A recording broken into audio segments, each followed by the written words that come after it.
नमस्कार दोस्तों, आज हम भारतीय इतिहास के उत्तर गुप्त काल एवं हर्षवर्धन से संबंधित जितने भी महत्वपूर्ण प्रश्न बनते हैं उन प्रश्नों को इस सेशन में डिस्कस करने वाले हैं, जो कि आपके कॉम्पिटिटिव एग्जाम के लिए बेहद ही महत्वपूर्ण सेशन हो सकती है। इसलिए अंत तक जरूर जुड़े रहें। आइए बढ़ते हैं प्रश्नों की ओर। पहला प्रश्न हमसे पूछा जा रहा है, गुप्त साम्राज्य के पतन के बाद उत्तर भारत में कौन सी राजनीतिक स्थिति उत्पन्न हुई। दोस्तों, गुप्त साम्राज्य के पतन के बाद जो है अनेक क्षेत्रीय शक्तियों का उदय हुआ। अगला प्रश्न है, हर्षवर्धन किस वंश से संबंधित था। दोस्तों, हर्षवर्धन जो है वर्धन वंश से संबंधित था। अगला प्रश्न है, हर्षवर्धन के पिता का नाम क्या था। दोस्तों, हर्षवर्धन के पिता का नाम जो है प्रभाकर वर्धन था। अगला प्रश्न है, हर्षवर्धन के बड़े भाई का नाम क्या था। दोस्तों, हर्षवर्धन के बड़े भाई का नाम राज्यवर्धन था। अगला प्रश्न है, हर्षवर्धन की बहन का नाम क्या था। राजश्री जो है हर्षवर्धन की बहन थी। अगला प्रश्न है, मैच द फॉलोइंग, जिसमें सूची 1 को सूची 2 से मिलाना है। प्रभाकर वर्धन का जो संबंध है हर्ष के पिता से है। राज्यवर्धन का जो संबंध हर्ष के भाई से है। राजश्री का जो संबंध है हर्ष की बहन से है। ग्रहवर्धन का जो संबंध है राजश्री के पति से है। इसलिए इसका राइट आंसर जो होगा ऑप्शन नंबर बी होगा। अगला प्रश्न है, हर्षवर्धन ने लगभग किस आयु में शासन संभाला। दोस्तों, 18 वर्ष की आयु में जो है हर्षवर्धन ने शासन संभाला। अगला प्रश्न है, हर्षवर्धन ने प्रारंभ में अपनी राजधानी कहाँ स्थापित की। थानेश्वर में जो है हर्षवर्धन ने प्रारंभिक राजधानी स्थापित की। अगला प्रश्न है, बाद में हर्षवर्धन ने अपनी राजधानी किस नगर को बनाया। दोस्तों, कन्नौज को बाद में जो है हर्षवर्धन ने अपनी राजधानी बनाया। अगला प्रश्न, हर्षवर्धन के समय कन्नौज का राजनीतिक महत्व क्यों बढ़ा। दोस्तों, कन्नौज जो है उत्तर भारत के राजनीतिक नियंत्रण के लिए रणनीतिक केंद्र बन गया था। इसलिए जो है कन्नौज का महत्व बढ़ चुका था। अगला प्रश्न है, हर्षवर्धन की बहन राजश्री का विवाह किससे हुआ था। कन्नौज के शासक जो है ग्रहवर्धन से हुआ था।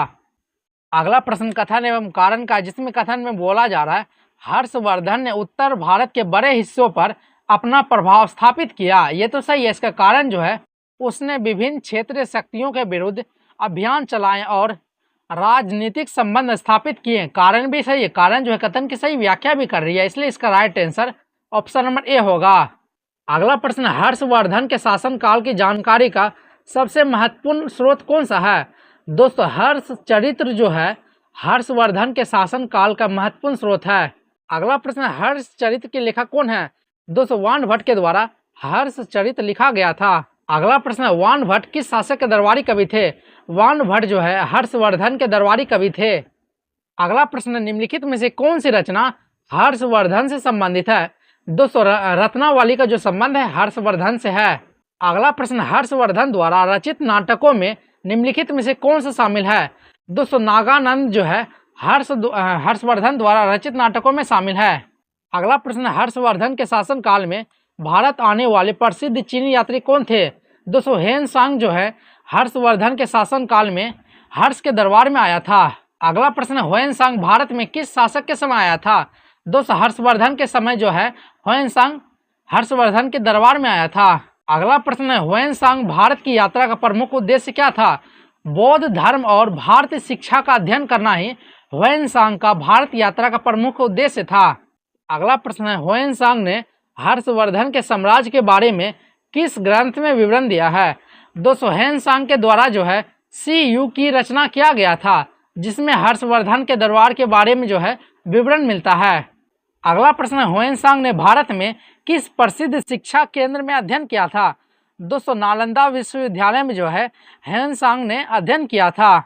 अगला प्रश्न, कथन एवं कारण का, जिसमें कथन में बोला जा रहा है हेनसांग के विवरण से हर्षकालीन भारत की राजनीतिक और सामाजिक स्थिति की जानकारी मिलती है। ये तो सही है। इसका कारण जो है उसने भारत के विभिन्न क्षेत्रों, प्रशासनिक, शिक्षा और धार्मिक जीवन का प्रत्यक्ष विवरण प्रस्तुत किया था। ये भी सही है। कारण कथन की सही व्याख्या भी कर रही है। इसलिए इसका right answer option number A होगा।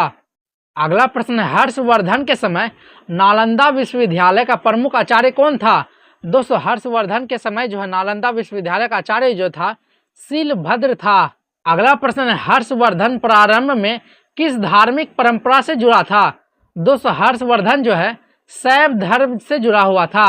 अगला प्रश्न है, बाद में हर्षवर्धन किस बौद्ध परंपरा से विशेष रूप से प्रभावित हुआ। दोस्तों हर्षवर्धन जो है बौद्ध परंपरा के महायान शाखा से प्रभावित हुआ। अगला प्रश्न, हर्षवर्धन द्वारा आयोजित प्रसिद्ध धार्मिक सभा कहाँ आयोजित होती थी? कन्नौज में जो है आयोजित किया जाता था। अगला प्रश्न, हर्ष के समय प्रयाग में होने वाला विशाल धार्मिक दान समारोह लगभग कितने वर्ष के अंतराल पर आयोजित होता था? दोस्तों 5 वर्ष के अंतराल पर आयोजित की जाती थी।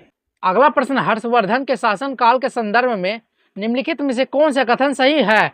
दोस्तों हर्ष का जो प्रभाव था उत्तर भारत में व्यापक था, लेकिन दक्षिण भारत में उसका विस्तार सीमित रहा। अगला प्रश्न, हर्षवर्धन का दक्षिण भारत में विस्तार किस शासक ने रोका था? दोस्तों पुलकेशिन दूत के द्वारा जो है हर्षवर्धन का दक्षिण विस्तार रोका गया था। अगला प्रश्न, पुलकेशिन द्वितीय किस वंश का शासक था? दोस्तों पुलकेशिन द्वितीय जो है चालुक्य वंश का शासक था। अगला प्रश्न है, हर्षवर्धन और पुलकेशिन द्वितीय के बीच संघर्ष का प्रमुख क्षेत्र कौन सा था? नर्मदा क्षेत्र जो है हर्ष और पुलकेशिन द्वितीय के बीच संघर्ष का क्षेत्र था।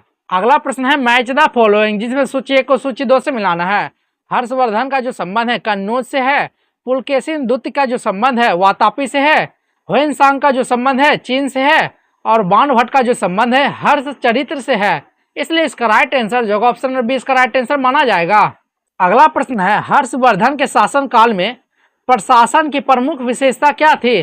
दोस्तों हर्ष के शासनकाल में जो है राजतंत्र के साथ साथ जो है स्थानीय अधिकारियों की महत्वपूर्ण भूमिका रहती थी। अगला प्रश्न है, हर्षकालीन अर्थव्यवस्था में भूमि से प्राप्त आय का क्या महत्व था? दोस्तों भूमि से प्राप्त आय जो है राजस्व का महत्वपूर्ण स्रोत था। अगला प्रश्न है, हर्षवर्धन की मृत्यु के बाद उत्तर भारत में क्या हुआ? जैसे ही हर्ष की मृत्यु हुई राजनीतिक विखंडन बढ़ गया। अगला प्रश्न है, हर्षवर्धन की मृत्यु लगभग किस वर्ष हुई? दोस्तों हर्ष की मृत्यु जो है लगभग 647 ईस्वी में हुई। अगला प्रश्न कथन एवं कारण का, जिसमें कथन में बोला जा रहा है हर्षवर्धन की मृत्यु के बाद उत्तर भारत में राजनीतिक अस्थिरता बढ़ी। ये तो सही है। इसका कारण जो है हर्ष का कोई प्रभावशाली उत्तराधिकारी नहीं था जो उसके विशाल राजनीतिक प्रभाव को उसी रूप में बनाए रख सके। कारण भी सही है, कारण जो है कथन की सही व्याख्या भी कर रही है, इसलिए इसका right answer option number A होगा। अगला प्रश्न है, उत्तर गुप्त काल में कन्नौज के राजनीतिक महत्व को बढ़ाने वाले प्रमुख शासकों में कौन शामिल था? दोस्तों हर्षवर्धन शामिल था। अगला प्रश्न है, हर्ष के शासनकाल में कन्नौज किस नदी के तट के निकट स्थित था? दोस्तों कन्नौज जो है गंगा नदी के तट के निकट स्थित था। अगला प्रश्न है, ह्वेनसांग ने हर्षवर्धन के चरित्र के संबंध में किस प्रकार का वर्णन किया है? दोस्तों ह्वेनसांग ने जो है हर्षवर्धन के बारे में धार्मिक सहिष्णुता और दानशील शासक होने का वर्णन किया है। अगला प्रश्न, हर्षवर्धन के शासनकाल में आयोजित कन्नौज सभा का मुख्य उद्देश्य क्या था? दोस्तों कन्नौज सभा का मुख्य उद्देश्य जो है बौद्ध धर्म एवं धार्मिक विचारों से संबंधित आयोजन करना होता था। अगला प्रश्न है, निम्नलिखित में से कौन सा युग्म गलत सुमेलित है? हर्षवर्धन का संबंध हर्ष चरित्र से है, ये तो सही है। ह्वेनसांग का संबंध सी की, ये भी सही है। पुलकेशिन द्वितीय का संबंध वातापी से है, ये भी सही है। बाणभट्ट का संबंध राजतरंगिणी, ये गलत हो जाएगा क्योंकि राजतरंगिणी का जो संबंध है कलहन से है, इसलिए इसका राइट आंसर जो होगा ऑप्शन नंबर डी होगा। अगला प्रश्न है, राजतरंगिणी के लेखक कौन थे? कलहन के द्वारा राजतरंगिणी लिखी गई थी जिसमें कश्मीर के इतिहास का वर्णन किया गया है। अगला प्रश्न है, निम्नलिखित में से कौन सा क्रम सही है? दोस्तों सर्वप्रथम जो है गुप्त साम्राज्य का पतन हुआ, उसके बाद हर्षवर्धन का उदय हुआ, फिर ह्वेनसांग की भारत यात्रा हुई। ऑप्शन नंबर ए जो है सही सुमेलित है। अगला प्रश्न है, हर्षवर्धन के शासन काल की सबसे विश्वसनीय विदेशी स्रोतों में से एक कौन सा है? दोस्तों ह्वेनसांग का विवरण जो है की, ये जो है सबसे विश्वसनीय विदेशी स्रोतों में से एक है। अगला प्रश्न कथन एवं कारण का, जिसमें कथन में बोला जा रहा है हर्षवर्धन को प्राचीन भारत के अंतिम महान सम्राटों में से एक माना जाता है, ये तो सही है। इसका कारण जो है उसने उत्तर भारत के बड़े भूभाग पर राजनीतिक प्रभाव स्थापित किया और कन्नौज को एक महत्वपूर्ण सत्ता केंद्र बनाया। कारण भी सही है, कारण जो है कथन के सही व्याख्या भी कर रही है, इसलिए इसका right answer option number A होगा। यह इस सेशन का आखिरी प्रश्न है जिसका उत्तर आपको कमेंट बॉक्स में बताना है, जिसमें पूछा जा रहा है हर्षवर्धन के शासन का सबसे उपयुक्त मूल्यांकन कौन करता है? दोस्तों इसमें 4 ऑप्शन दिए हुए हैं, आपको सही उत्तर जो है कमेंट करके बताना है। सेशन में अंत तक जुड़े रहने के लिए धन्यवाद।